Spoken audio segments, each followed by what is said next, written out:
Shalom saudara dalam Tuhan. Saudara, pertanyaan para muslim ini sebenarnya cukup tajam.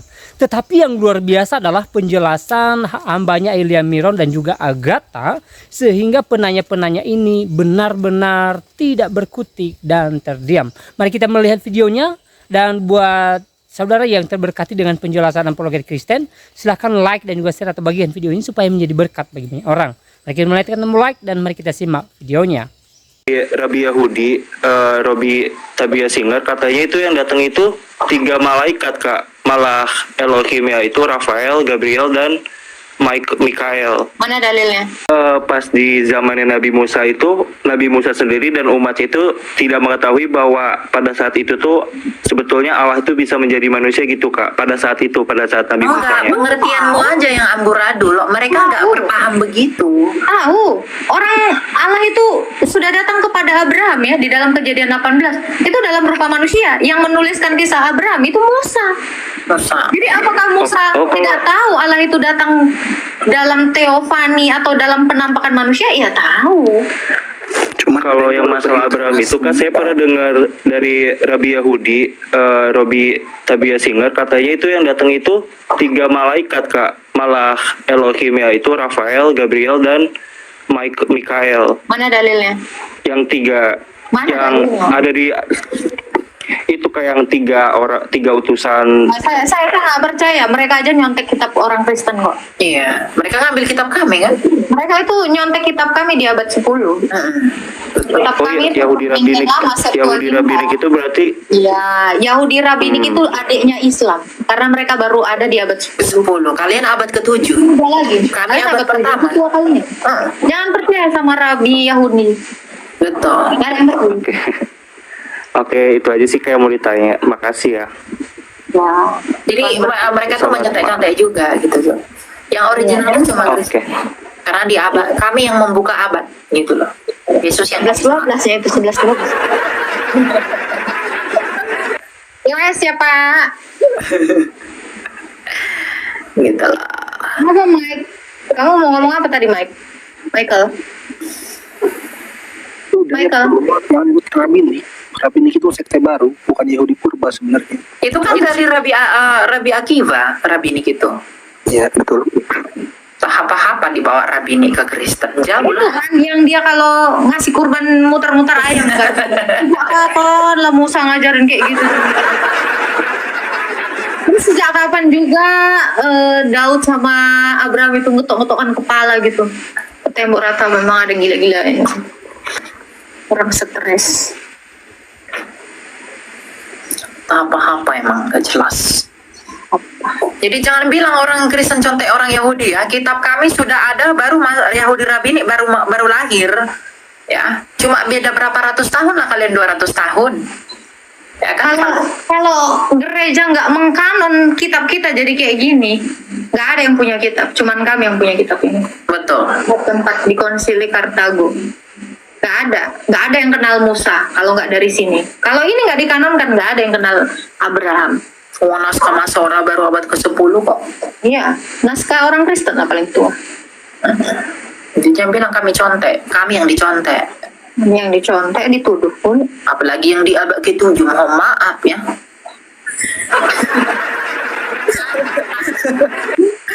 Aku nggak menyebut loh, nggak menyebut. Ya. Tanya abad. Abad ke-8. Halo Kal, hilang dulu. Baru aku bilang kalsium. Halo.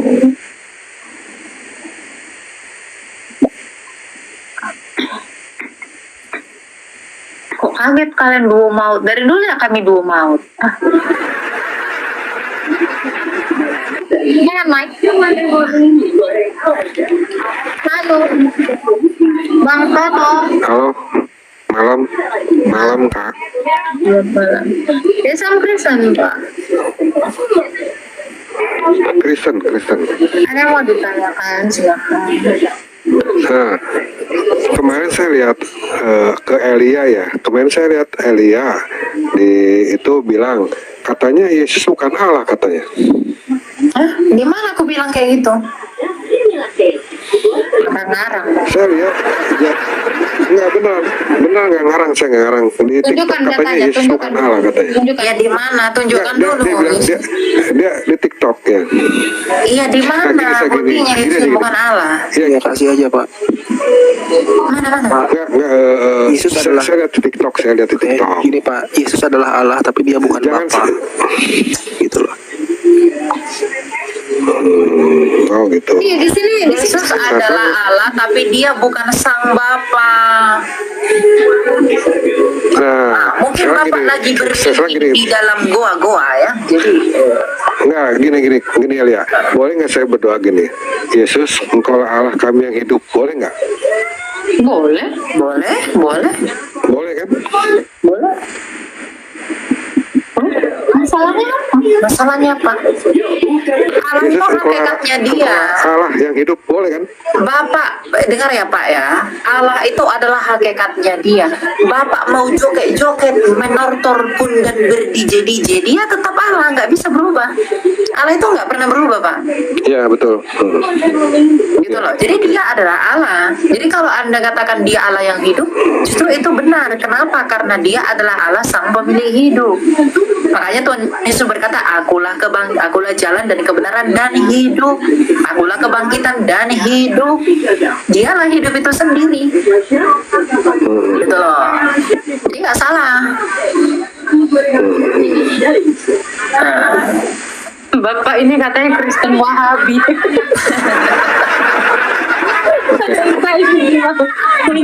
Kristen Wahabi. Nah, saya benar Agatha. Saya lihat dia, makanya saya bingung. Nggak percaya Jangan samakan saya Yesus sama dan Allah Paul. gitu. Sama Dia Elia, bilang Pak. gitu, makanya. Udahlah kau fitnah, nggak tunjukkan dalilnya di mana, malah nggak benar lagi argumennya. Saya lihat Pak. di TikTok. Saya ngapain fitnah itu dosa. Saya tahu fitnah dosa. Tonton lagi Pak videonya. Tonton lagi. GWS Pak. Aduh. Ya kalau nggak fitnah tonton lagi lah biar kau paham. Yang dimaksud Elia itu tadi tuh bukan Allah Bapa maksudnya, bukan sang Bapa gitu loh. GWS ya.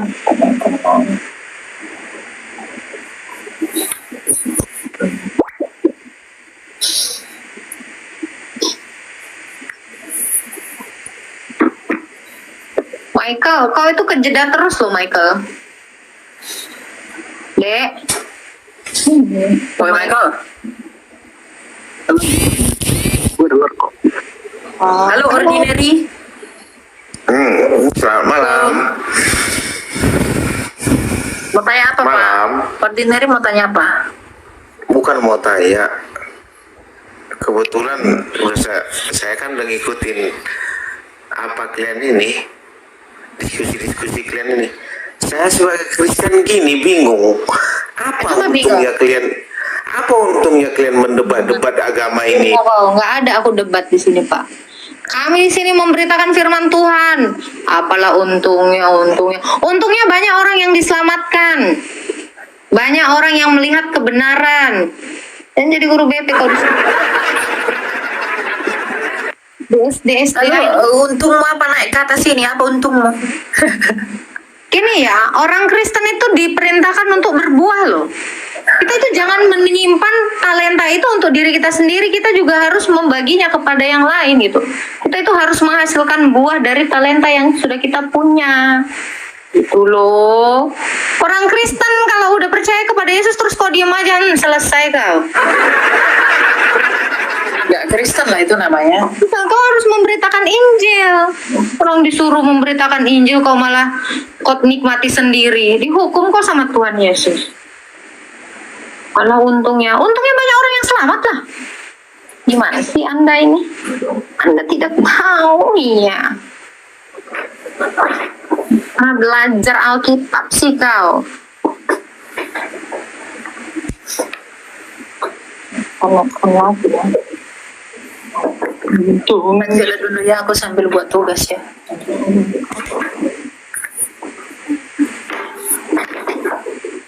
Justru dengan adanya TikTok ini membuka kesempatan bagi kita untuk memberitakan firman Tuhan. sampai Tuhan itu datang kedua kali. Itu perintah Tuhan Yesus loh. Halo, Alvalino.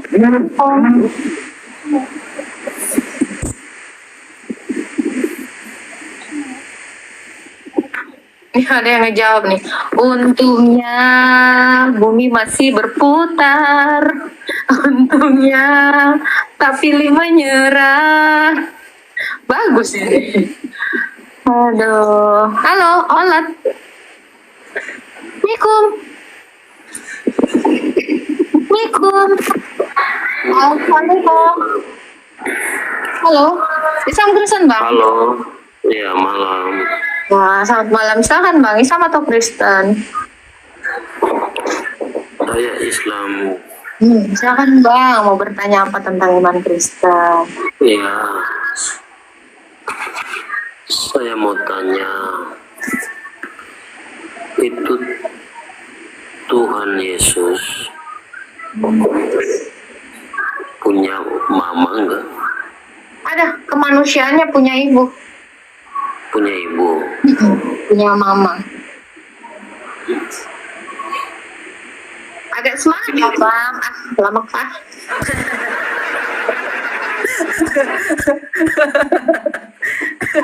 Kenapa Bang? Jangan lemas-lemas ya. Jangan seperti yang kena makanan kedaluarsa. Iya, iya.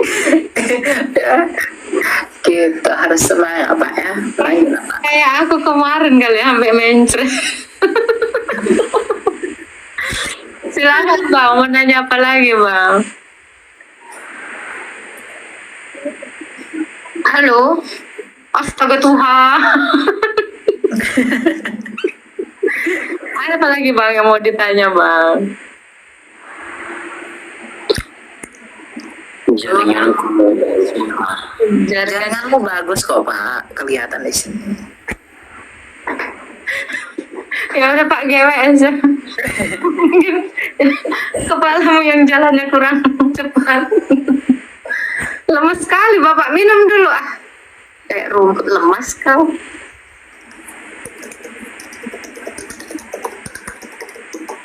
Biasa aja dong keyboardnya. Iya. Sok profesional. Aduh. Aku kan pengusaha 5 triliun. Kemarin ada yang mau ngasih aku 10 M. Jadi. Karena aku itu yang ngasih. Enggak ada kemarin tanya kan. Di mana dalilnya babi halal? Aku kasih dalilnya babi halal, enggak ada 10 M-nya. Halo, Ces. Halo Kak, Halo, Islam Kristen. Kristen. Ya, silakan Kak, mau bertanya apa? Mau tanya yang tulis kitab Matius sampai Yohanes itu siapa ya Kak? Ya, masing-masing nama penulis itu, nama Injil itu. Iya. Matius ya Matius, Lukas ya Lukas, Markus ya Markus, Yohanes ya Yohanes. Itu adalah Aku kesaksian pernah lihat di video katanya, Rasul itu. aku pernah lihat video katanya anonim gitu Kak. Yang Nah, tulis. itu ada namanya. Tapi Ya, memang ada di YouTube si siapa namanya yang bilang itu anonim itu? Orang liberal itu biasanya. Guru Gembul. Ya, Iya. Guru Gembul ya. Ah, itu boleh. Luar negeri. orang luar negeri. Mas Herman, Orang luar negeri pun banyak yang on-nya, nggak usah langsung percaya Kak. Objektif. Orang luar negeri itu yang ateis. Iya. Jelas-jelas namanya di situ Injil Matius. Ditanya lagi siapa penulis anonim. Itu. Ada lagi Kak yang mau ditanya Kak. Jangan percaya hoax kayak gitu Kak. Ya, itu kan mereka nggak punya dasar mengatakan demikian. Apa lagi mau ditanya? Paling mau. Dulu aku kalau baca Apa, Kak? nama kadang suka bingung misalnya ada salah satu orang yang berdosa, aku agak lupa sih kisahnya, tapi yang dihukum tuh padahal satu orang doang yang berdosa, tapi keluarganya dihukum semua gitu, maksudnya yang ditelan bumi gitu. Gimana? Maksudnya kenapa ke salah satu orang tuh dilimpahkan Ditelan ke bumi? keluarganya? Yang di mana? Di mana yang telan bumi? Belum tahu sih aku. Belum Perjanjian tahu. lama. Apa itu? Apa? Kisahnya siapa telan bumi? Musa. Siapa kak? Lupa juga. Gak tahu, coba cari dulu ayatnya nanti biar kita bacain. Coba. Jadi kakak cari dulu. Siapa? Nabi. Ditelan bumi siapa kak? Oh mungkin itu Lut. Nabi Lot bukan Lot. Korah ya? Telan bumi. Mungkin kisahnya si Lot itu kali ya yang jadi Lot mungkin. yang garam itu. Loh itu bukan ditelan bumi lah. Iya. Yang Korah. Korah. Korah. Oh. Aku baca kisah cobaan kundang itu kayaknya. Kayaknya kamu bukan Kristen ya kamu ya? Kristen. Kristen apa? Protestan. Gereja di mana? IGP. Ada Korah itu memang ada di dalam Alkitab. Bilangan 1 ayat 1 sampai 33 ada. Terus kenapa Pak? Yang di mana Kak kisahnya? Maksudnya bingung aja gitu kenapa. Kakak udah baca? Iya, tapi ada lu. Gimana aku ingat? Korah, Datan dan Abiram kan yang memberontak kepada Musa kan? Ya bukan? Iya, memberontak kayak nggak percaya keputusan Tuhan. Nah, jadi dia berdosa tapi satu keluarga yang dihukum ditelan bumi gitu. Korah ini adalah seorang Lewi juga ya. Sepupu pertama Musa ya.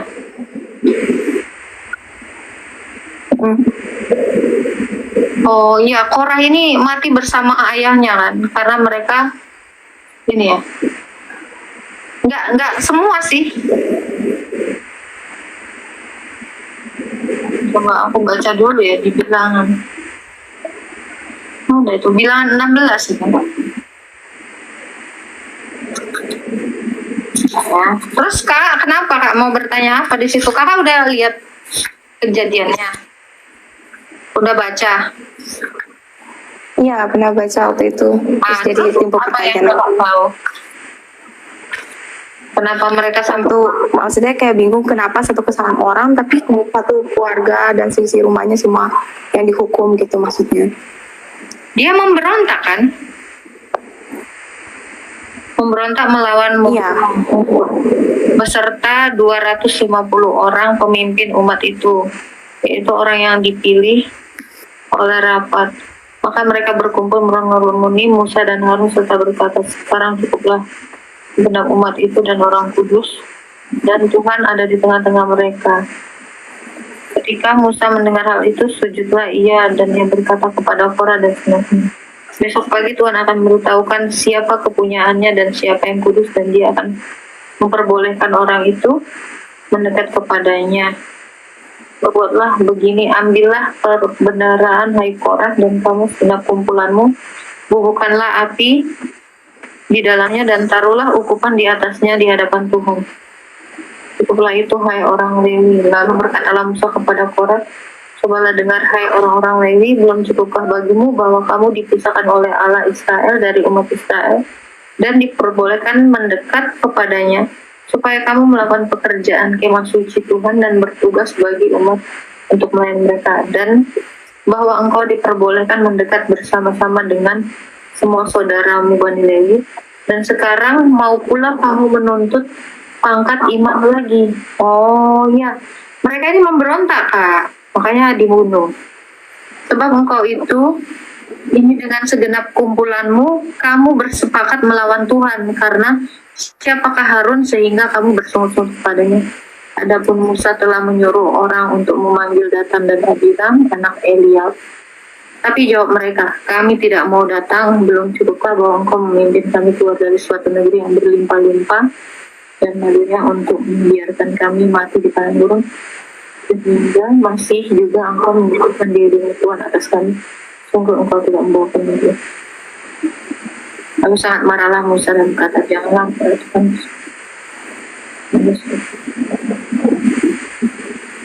Dia si Korah itu dia yang ternyata memimpin pemberontakan melawan Musa Ya. di dalam Bilangan 16 ayat 1 sampai 3. Makanya dia matinya itu ditelan bumi yang terbelah. Jadi dia memimpin pemberontakan dan orang-orang yang memberontak sama dia juga ikut. Jadi bukan hanya dia seorang diri, yang lain juga ikut bersalah. Gitu. Untuk istrinya dan para anak-anaknya kenapa juga kena ya, Kak? Kan ikut memberontak. Maksudnya kenapa? Oh, istrinya juga ikut ya, Kak? Mereka semua memberontak. Baca Bilangan 16 ayat 1 dan 3. Lalu nanti kematiannya di ayat 32 sampai 33. Karena dia yang memimpin pemberontakan itu. Itu kan ketika pemberontakan itu ketika dia bangsa Israel itu dari Gunung Sinai ke Kadesh. Sebelum ke Moab mereka.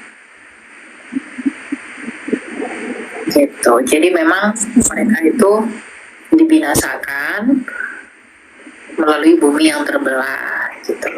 Ada juga di dalam Ulangan 11 ayat 6 dimention kembali, lalu di Mazmur 106 ayat 17 gitu ya. Itu poinnya di ayat 27, Kak. Kan mereka itu kan masing-masing mempersembahkan kurban seperti yang diperintahkan Tuhan kepada Musa dan kepada mereka. Nah, ternyata nih ya, berkatalah ia kepada umat itu, baiklah kamu menjauh dari kemah orang fasik ini, janganlah kamu kena kepada sesuatu pun kepunyaan mereka, supaya jangan mati, lenyap. Tetapi ini nih ya, ayat 27, maka pergilah mereka dari sekeliling kediaman Korah dan Abiram. Keluarlah datang Abiram lalu berdiri depan pintu kemah bersama-sama dengan istrinya dan para anaknya. Nah ini mereka tuh gara-gara kan udah bikin kayak mereka tuh masing-masing memberikan persembahan kepada Tuhan. Jadi yang tidak membubuhkan itu dia akan mati gitu. Yang tidak membubuhkan kurban itu, nah keluar ini anak dan istrinya ya mati semuanya gitu.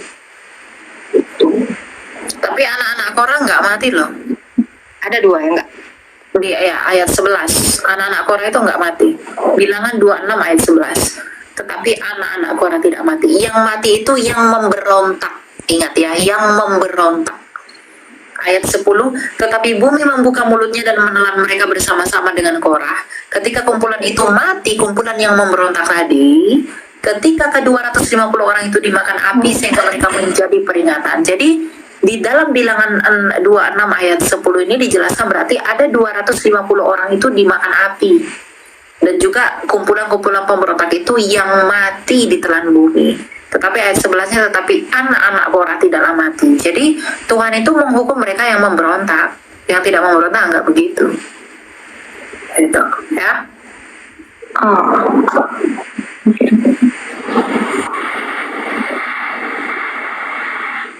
Ini tuh si Korah itu pengen ini ya, jabatan imam sama Ya. seperti si Harun dan Musa.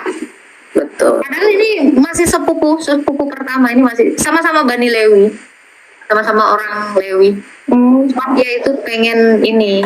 Jadi kan Musa ini kan memimpin mereka keluar dari Mesir. Maksudnya biar digantikan keimamatannya. Si Korah ini pengen juga jadi imam gitu. Hanya mereka memberontak.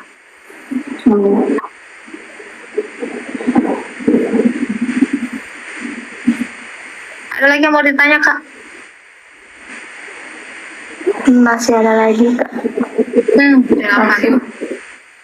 Hubungannya tentang keadilan Tuhan sih. Aku soalnya banyak nonton di YouTube. Saya karena keadilan Tuhan, kenapa kita semua maksudnya dosa Adam dan Hawa itu jadi dosa keturunan setiap orang gitu, maksudnya kayak manusia lahir aja dan dibilang Keturunan itu dosa nggak ada. banget, kita nggak apa-apa. Dosa keturunan itu nggak ada, Kak. Kakak tidak menanggung dosa siapapun. Betul. Oh, Ya, yang setiap dosa orang Adam itu tanggungannya masing-masing. Itu ada ayatnya di dalam Alkitab. Jadi kita ini tidak menanggung dosa siapapun. kalau yang dosa Adam itu berarti kita ya kan aku sering baca atau dengar itu di sekolah minggu. Jadi dosa Adam itu yang membuat semua manusia berdosa dari lahir aja tuh sudah berdosa. Makanya kita harus percaya sama Tuhan Yesus supaya kita. Aku tanya, kalau dari lahir udah berbuat dosa, apa dosa yang dia lakukan? Apa yang dia lakukan? Apa dosa apa yang dilakukan anak yang baru lahir itu? Dosa karena keturunan Adam. Aku dengarnya kayak gitu. Nggak ada. Makanya jadi timbul Ada yang pertanyaan. berbuat dosa, tidak mungkin kita yang menanggung dosa Adam. Tetapi dampak dari keberdosaan Adam yaitu tua, sakit, mati. Itulah yang kita terima. Tidak berotoritas lagi di dunia ini itu. Jadi dampak dari keberdosaan Adam, kita tidak lagi memiliki otoritas atas bumi ini. Karena di dalam Alkitab kan dikatakan apa? Penuhi, beranak cucu dan bertambah banyaklah dan kuasailah bumi. Dan hilang otoritas kita dari bumi ini. Makanya coba lihat, semua orang dipengaruhi setan. Manusia tidak lagi berkuasa terhadap dirinya sendiri. Tetapi keinginan-keinginan iblis itulah yang kita lakukan untuk memenuhi keinginan si iblis tadi. Makanya Yesus bilang apa? Iblislah yang menjadi bapamu karena kamu mengikuti segala yang dia inginkan gitu. Jadi kita tidak berotoritas bahkan untuk diri kita sendiri gitu. Jadi dampak itulah yang kita terima, bukan dosanya si Adam yang kita terima gitu. Dampak dari keberdosaan Adam. Sehingga kita tidak diajarin berdosa pun kita berpotensi besar untuk melakukan dosa. Ya. Karena citra Allah itu udah Iya, rusak maksudnya di dampak dalam sih. keturunan. Hah? Maksudnya, iya masalahku tuh hukumannya gitu. Kenapa? Karena Adam dan Hawa yang berdosa, kita yang ngelakuin apa-apa tuh jadi nerima dampaknya gitu, yaitu Oh, kematian. coba kalau bapakmu yang seorang kedua. pejabat, bapakmu seorang pejabat, dia korupsi. Karena dia sudah melakukan korupsi, akhirnya kan apa? Dia dipecat, semua hartanya disita.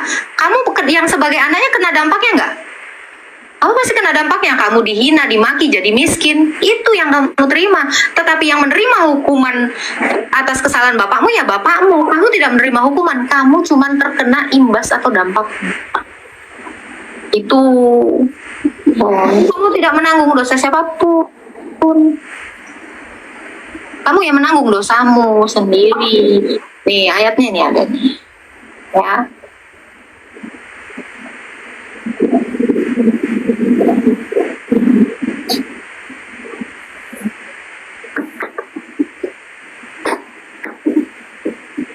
Nih. Ya, Galatia 6 ayat 5 dikatakan, sebab tiap-tiap orang akan memikul tanggungannya sendiri. Tuh. Jadi apa yang kamu pikul ya tanggunganmu sendiri. Jadi dosamu itu tidak pernah ditanggungkan kepada orang lain. Kenapa? Berarti kematian itu maksudnya jadinya dampak ya Kak? Dampak. Makanya manusia itu kan menjadi tua, menjadi sakit-sakitan. Akhirnya mati. Upah itu kan dampak. Makanya Roma 6 ayat 23, upah dosa adalah maut. Dampak dosa itu ya maut. Kita mati ya karena keberdosaan kita. Kita bisa dapat mati ya karena dampak keberdosaan yang ada dari semula itu. Gitu loh. Bukan berarti kita menanggung dosa si Adam. Itu namanya Yetzer hara kalau dalam Ibrani. Itu bukannya bahasa Jepang. Baru kiri. Gitu ya CS ya. Ada lagi yang mau ditanya CS. Tuhan berkati ya. Halo. Ayah. Assalamualaikum. Pada masukkan Yang permintaan. Tidak permintaan dia masuk lah. Dengar-dengar katanya kita ini jadi bahan bakar neraka. Membakar siapa? Mereka yang dibakar.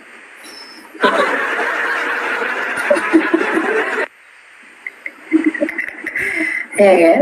Katanya kita bahan bakar. Kalau kita bahan bakar berarti mereka lah yang dibakar. Berarti mereka.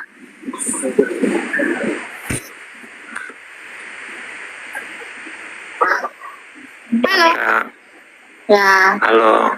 ketiga fans. Kamu Kristen bang? Jevan. Hah? Kristen. Ateis, Kak. Apa agama di KTP-mu? Agama di KTP ku Yesus Kristus, Allah Bapa di sorga. Mana ada? Mana ada agama Yesus Kristus? Agamanya Kristen. Panjang kali KTP kau itu. Itu KTP apa? Kartu keluarga? Maksudnya agamanya Kristen loh. Apa kehadir? Tadi aku bilang ateis. Adalah pria tak berpendirian. Masuk Islam sana. Kalau bilang ateis, sekarang kok Kristen. Oh. Baik, Jangan nipu-nipu lah. Kami kita tuh nggak bisa ditipu. langsung ke room Juma sana. Syahadat kau bikin mahal.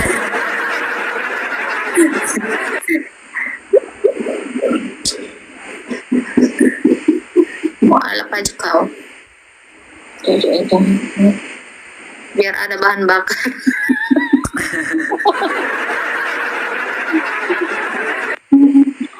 Sesungguhnya bahan bakar adalah lebih berguna daripada bahan bangunan.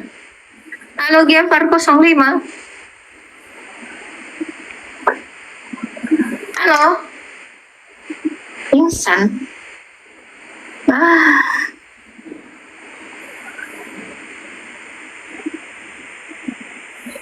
Oh. Ngantuk pula oh. Sama. Kalau itu menurut penelitian nular loh. Iya, apa kayak iya kayak ini. Kayak apa? Nular ya namanya, bukan nular. Nah itulah. Oh. Vibrasi.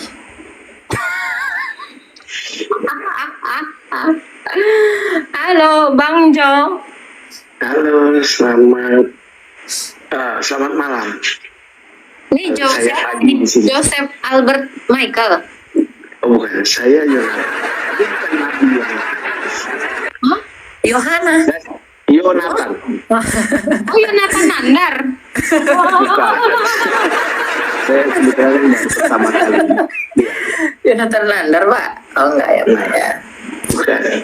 Ada yang mau ditanya? Salam kenal Mbak Agatha sama Mbak Elia ya. Saya bukan mbak-mbak. Kukutil nanti kamu. Maaf Mas. Salah kau. Ya, orang-orang yang panggil saya mbak itu saya putar wajahnya Maaf ke belakang. Pak. Oh maaf. Begini ganteng aku kok bilang mbak-mbak. Kutuk kok nanti jadi monyet kayak orang Yahudi, mampus kau. Silakan Pak, mau tanya Bapak. Saya mau tanya sedikit tentang ini, tentang Saul. Itu di Samuel. Belum mau buka, belum mau bulan Ramadan Pak, ngapain kok sahur-sahur? Raja tentang ini, tentang Raja Saul. Jadi saya baca itu di 1 Samuel berapa ya? Di 1 Samuel 14 ayat 1 Samuel 16 ayat 14. Terus? Itu di situ kan ditulis, tetapi roh Tuhan telah mundur daripada Saul dan sekarang ia diganggu oleh roh jahat yang daripada Tuhan. Pertanyaan saya, roh jahat daripada Tuhan ini itu sama diartikan dengan iblis atau memang Tuhan punya roh jahat untuk memberikan apa ya? Maksudnya pelajaran kepada orang-orang. Tuhan sudah mundur, dia diganggu roh jahat kok. Tuhan jadi roh jahat. Kan di sini ditulisnya dia diganggu oleh roh jahat yang daripada Tuhan. Berarti memang Tuhan punya roh jahat. Coba di mana? Bukan gitu. Di 1 Samuel 16 ayat 14. Ini ya Pak, ya dengar ya Pak. Tetapi roh Tuhan telah mundur daripada Saul dan sekarang ia diganggu oleh roh jahat yang daripada Tuhan. Ya, ini bandingkan dengan 1 Samuel 19 ayat 9-nya. Dikatakan begini, tetapi roh jahat yang datang daripada Tuhan hingga pada Saul ketika ia duduk di rumahnya dengan tombak di tangannya dan Daud sedang main kecapi. Jadi ayat ini Pak, itu bukan berarti bahwa Tuhan itu mengutus roh jahat itu kepada si Saul, bukan, tetapi pada kasusnya si Saul ini, ketika roh Tuhan mundur dari Saul karena Saul tidak mau taat sama Tuhan, maka atas izin Tuhan roh-roh jahat itu datang mengintimidasi Saul. Makanya dikatakan roh jahat yang daripada Tuhan. Jadi roh jahat yang daripada Tuhan itu terjadi, disebutkan roh jahat dari Tuhan itu karena Tuhan mengizinkan roh jahat itu mendekati Saul karena Saul memilih untuk tidak taat kepada Allah. Itu maksudnya. Oh ya, oke. Mengerti saya. Jadi Tuhan izinkan, bukan Tuhan yang kirim paksa, tapi karena Saul nggak mau dengar Tuhan, maka Saul Tuhan bebaskan menurut keinginannya, maka roh jahat yang mau datang kepada Saul Tuhan izinkan. Gitu. Jadi bukan Tuhan yang kirim roh jahat. Ya, oke. Nah, ya karena saya juga agak sedikit jadi bingung, maksudnya Tuhan punya roh jahat atau Tuhan apa ya? Itu. Bukan. Jadi Allah itu menggunakan roh jahat itu untuk menjalankan rencananya untuk menghukum orang yang melawan kehendaknya.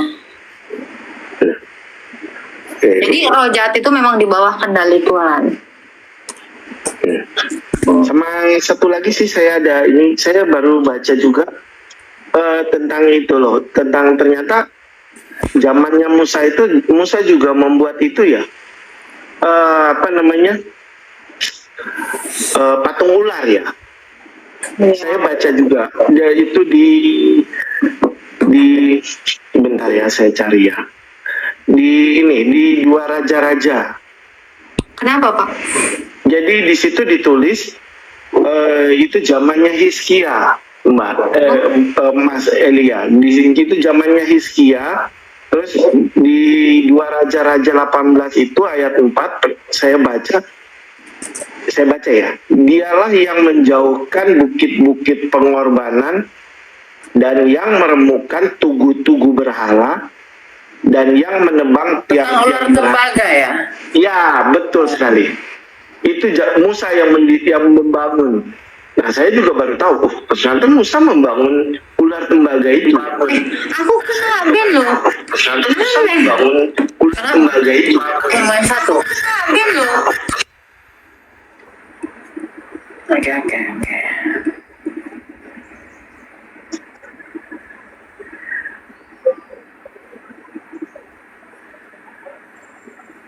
Bentar ya.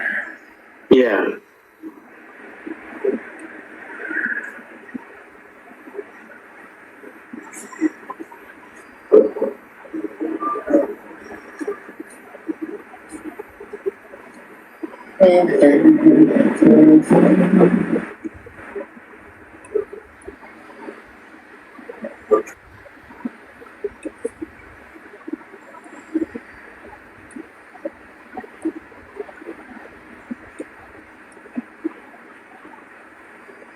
Apa yang mau Bapak tanya tadi Pak?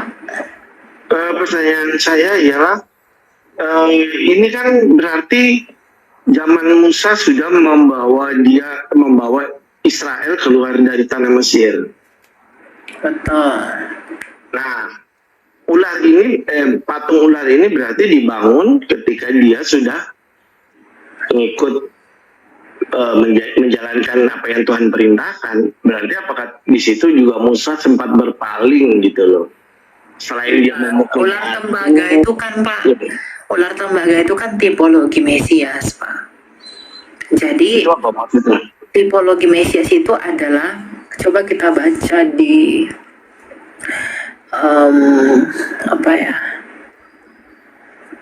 di dalam Yohanes ya, sebentar ya saya lihat ya.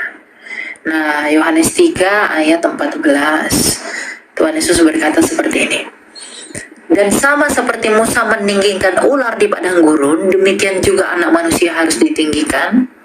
Ayat 15-nya, supaya setiap orang percaya kepadanya beroleh hidup yang kekal. Artinya gini, ketika Musa membuat ular tembaga itu, patung ular tembaga itu, orang-orang yang memandang kepada patung ular tembaga itu, kepada ular tembaga itu akan mendapatkan kesembuhan.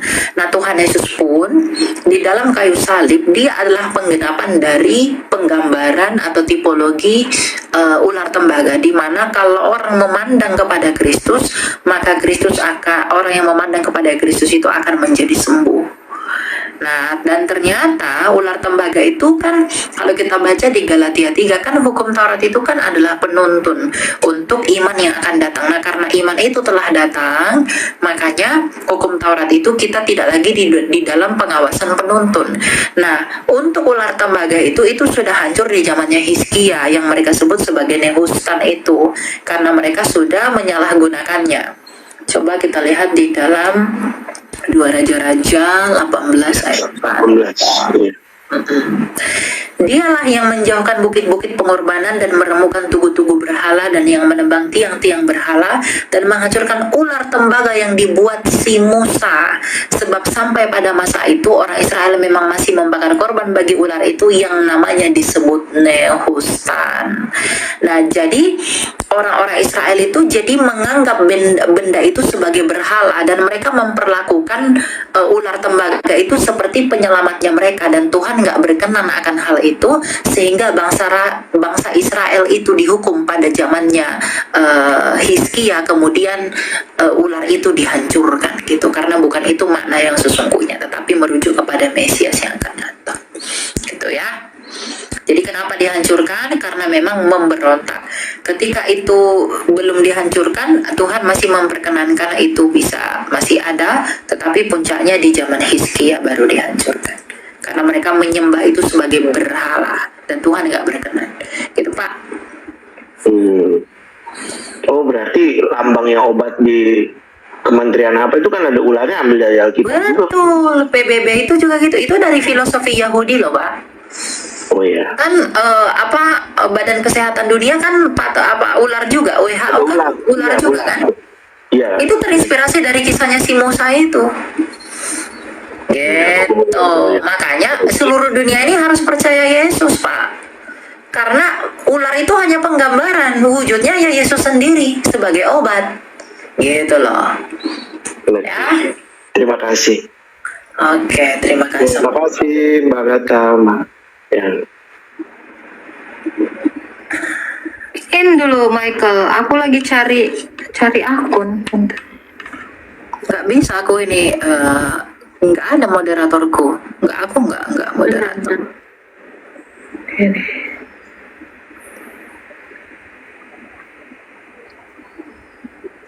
Udah. Oh, kok nggak bisa ya? Oh, kebanyakan moderator.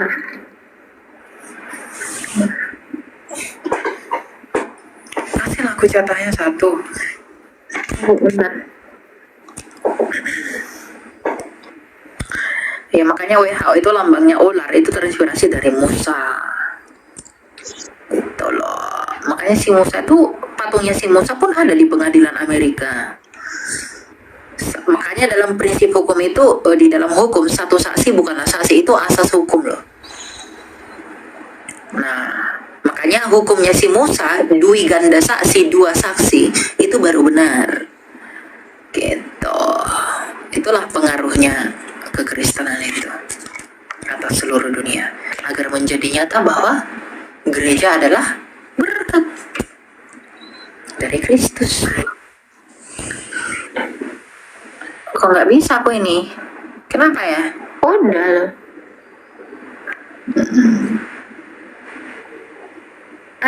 Itu ada dragon. Interaksi, oh iya, live together. Ada kan, bisa kan? Oh, tamu, ya ada 83. Oke, silakan Dragon. Bertanya apa Dragon?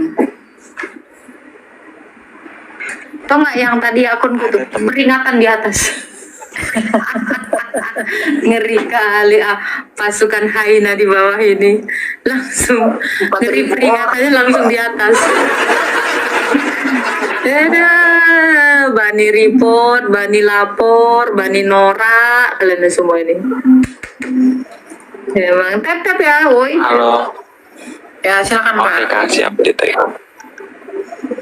Ini saya mau nanya Kak. Ada teman saya nanya seperti ini ke saya. Dia bilang begini, firman Tuhan atau Alkitab itu semuanya firman Tuhan bukan? Nah, saya kan kayak kaget itu, ada teman saya Kristen, dia nanya seperti itu ke saya gitu. Nah, kalau menurut kakak Aganta ini atau kakak Elia, gimana cara menjawabnya? Silakan Pak, mau kau atau aku? Woi, bentar, gue lagi cari ini akun. Lanjut lah. Oke, jadi apakah semua firman Tuhan, semua tulisan kita itu firman Tuhan atau tidak? Pasti firman Tuhan. 2 Timotius 3 ayat 16, segala tulisan yang diilhamkan oleh Allah bermanfaat untuk mengajar. Jadi firman Tuhan yang dimaksudkan di sana dalam pengertian apa dulu? Dalam pengertian logoskah? Dalam pengertian dafarkah? Atau dalam pengertian grafe? Nah, grafe itu adalah tulisan yang diilhamkan oleh Allah. Ya, dalam imannya orang Kristen kita percaya bahwa rasul-rasul itu dalam menulis Alkitab itu atas ilham dari Roh Kudus. Nah, Roh Kudus itulah yang memampukan mereka menulis tulisan itu, yang kemudian pada akhirnya menjadi sumber pengajaran untuk mendidik orang Kristen dalam kebenaran, menyatakan kesalahan, dan menyatakan kebenaran Mesias. Jadi apakah semua isi Alkitab itu adalah firman Tuhan? Pasti dari Tuhan, karena itu terinspirasi dari Roh Kudus melalui bapak-bapak gereja dan para rasul. Gitu. Karena Roh Kudus itu memakai manusia, Pak. Dia tidak bunyi-bunyi di udara seperti misalnya seperti burak atau apa gitu, bukan. Ya, dia menggunakan manusia, dan dalam hal ini adalah dia mengutus rasul-rasulnya, yang kemudian rasul-rasul meneruskan kepada bapak-bapak apostolik, dan kemudian bapak-bapak apostolik meneruskan kepada bapak-bapak gereja. Gitu. Tetapi firman dalam pengertian logos yang sesungguhnya itu hanyalah Yesus Kristus saja. Gitu, ya. Iya, ngerti.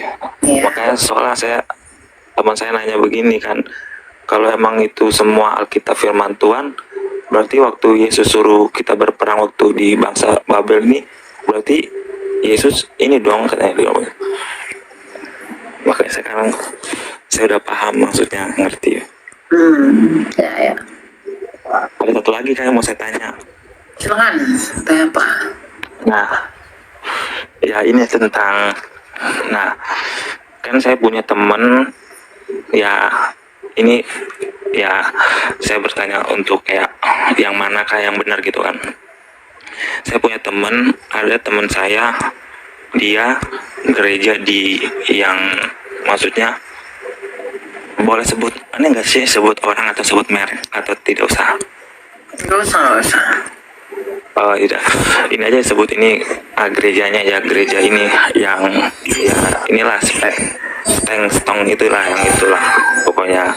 Nah dia kan gereja di situ. Nah dia bilang ke saya kan Kristen juga nih. Dia bilang begini ke saya, lu mendingan masuk gereja gua aja katanya, karena kalau di pemahaman gereja gua ya gereja lu itu kayak maksudnya pakai kayak kan di gereja saya kan gerejanya di ini gereja Protestan yang maksudnya pakai alat musik drum, alat musik inilah. Kalau dia kan kagak, maksudnya dia pakai piano doang. Nah katanya kalau kayak gitu, maksudnya gereja yang kayak gitu katanya nggak benar, kata teman saya. Tapi kalau menurut kakak gimana tuh? Benar atau enggak itu dilihat dari pengajarannya, Pak. Dia mengajarkan Yesus itu Tuhan Allah, dia mengajarkan Allah yang Tritunggal, Allah yang hidup itu atau tidak. Kalau menyeleweng dari itu pasti salah. Kalau hanya masalah alat musik, si Daud pakai kecapi, pakai apa segala macam gitu loh. Itu kan ekspresi kita menyembah Tuhan. Ngapain hal-hal begitu dihakimi? Tapi kalau pengajarannya salah, dia memberitakan Yesus yang lain, dia mewartakan Allah yang lain selain daripada Allah Tritunggal, yang nggak boleh. Gitu. Gitu ya, jadi berfokus pada pengajarannya Pak. Matius 7 itu berbicara tentang hal pengajaran sesat. Bukan setiap orang yang berseru kepadaku Tuhan, Tuhan. Bukan tentang alat musik yang harus begini, yang harus begitu. Memang dalam hal tradisi itu boleh kita terima. Tapi secara umum kan kita nggak menghakimi orang hanya karena perbedaan alat musik yang dipakai. Kemudian mengatakan itu nggak benar gitu loh. Itu kan ekspresi kita. Gitu ya.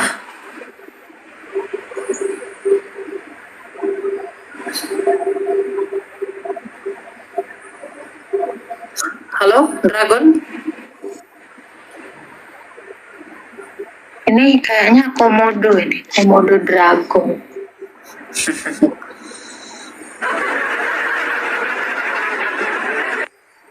Oke, kita naikkan yang lain.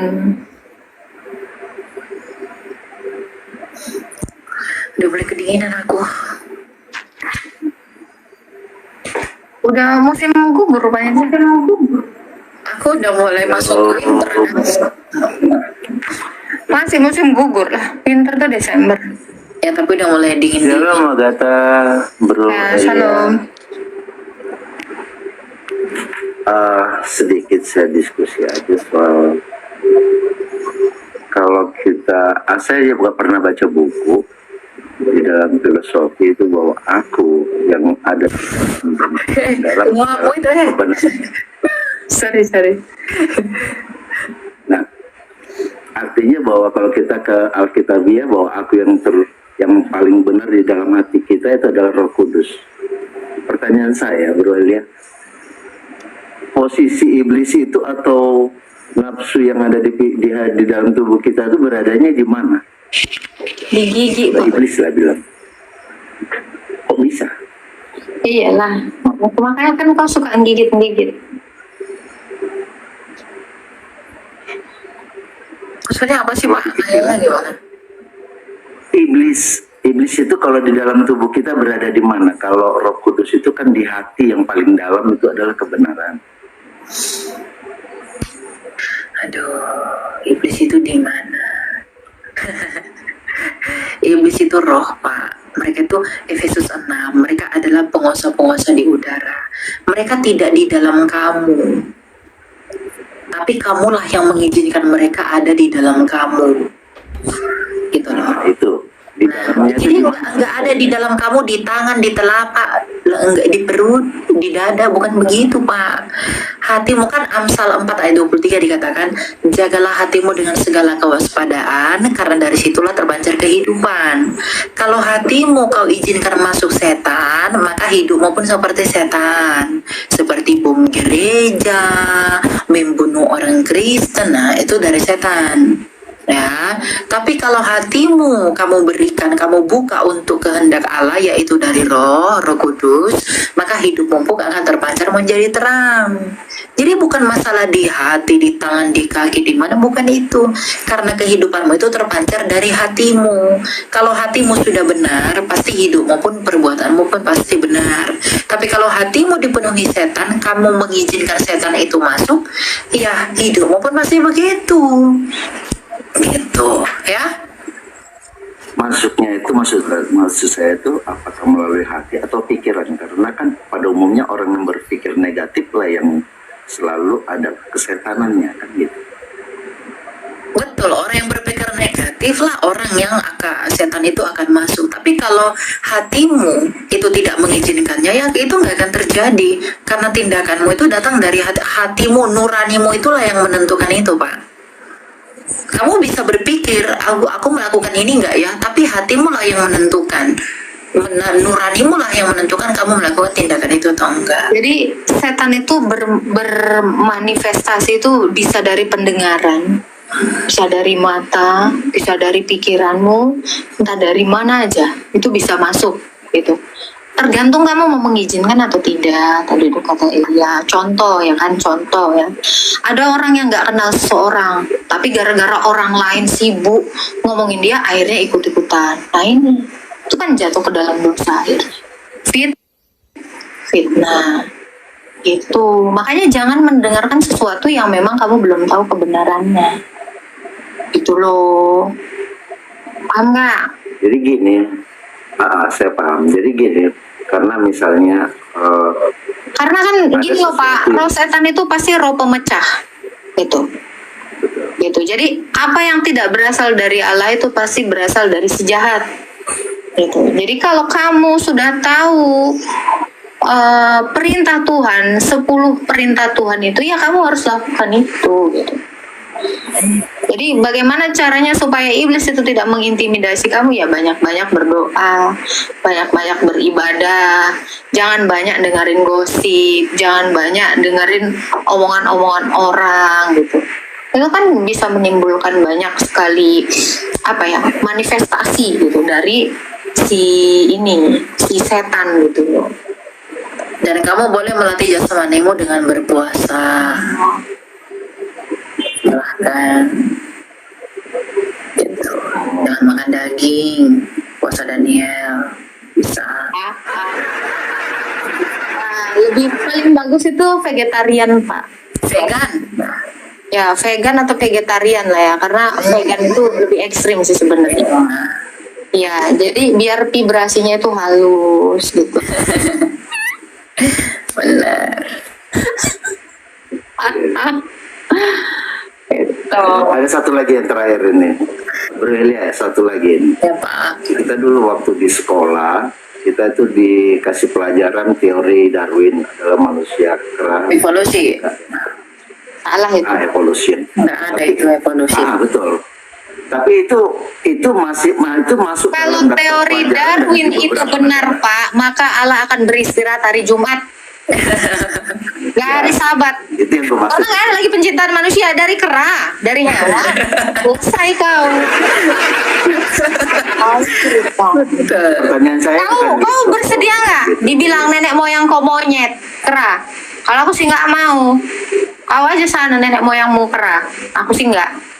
Karena betul, kita kan bicara Alkitab bahwa manusia diciptakan oleh Tuhan melalui tanah. Oke.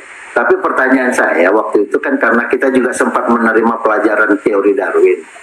Kalau secara Alkitabiah itu adalah bertentangan. Begini Pak, Kenapa itu pada kan waktu itu teori.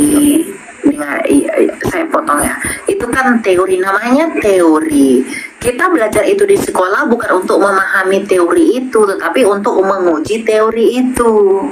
Kan teori. Teori Big Bang, teori Darwin, itu masih teori Pak. Beda dengan penyaliban Yesus, kebangkitan Yesus itu enggak teori, itu nyata. Gitu loh, ya. Itu cuman konsep.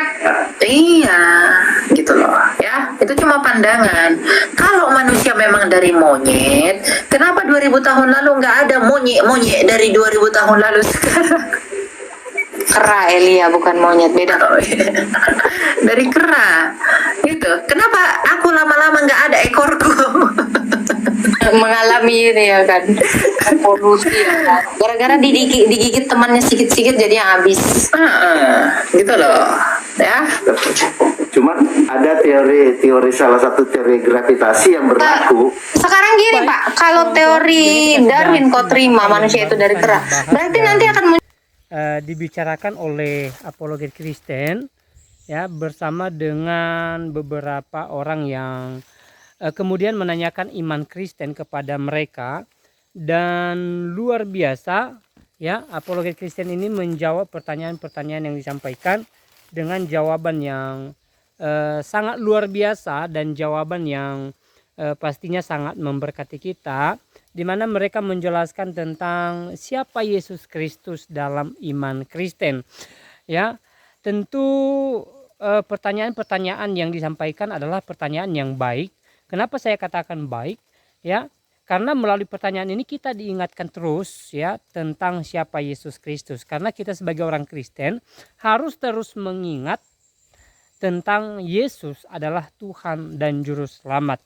Ya, Yesus mengatakan Dia adalah jalan dan kebenaran dan hidup.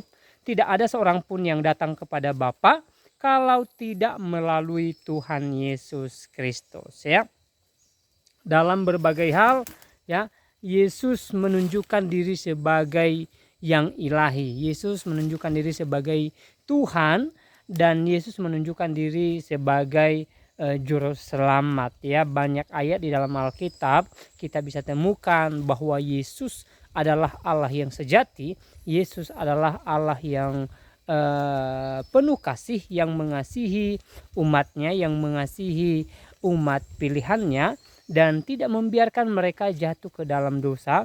Tetapi Tuhan dengan caranya yang luar biasa, dia datang ke dunia ini membebaskan manusia dari belenggu dosa. Ini sangat-sangat luar biasa saudaraku dalam Tuhan ya. Tentu apa yang dijelaskan oleh para apologet Kristen di video tadi ya, memberikan kita pengertian baru ya, bahwa Yesus Kristus adalah Tuhan. Memang banyak orang di luar sana tidak percaya bahwa Yesus adalah Tuhan, tetapi kita sebagai orang Kristen tentunya percaya akan hal itu, percaya bahwa Yesus Kristus adalah juru selamat dalam kehidupan kita. Kita bersyukur atas hal itu, dan Yesus juga berkali-kali dalam Alkitab menunjukkan diri sebagai Tuhan ya, bahkan dia mengatakan dia adalah Tuhan dan Guru di dalam Injil Yohanes pasal 13 ayat 13, dan di ayat lain juga dia mengatakan bahwa dia dan Bapa adalah satu ya. Dia pergi kepada Bapa untuk menyediakan sorga bagi kita,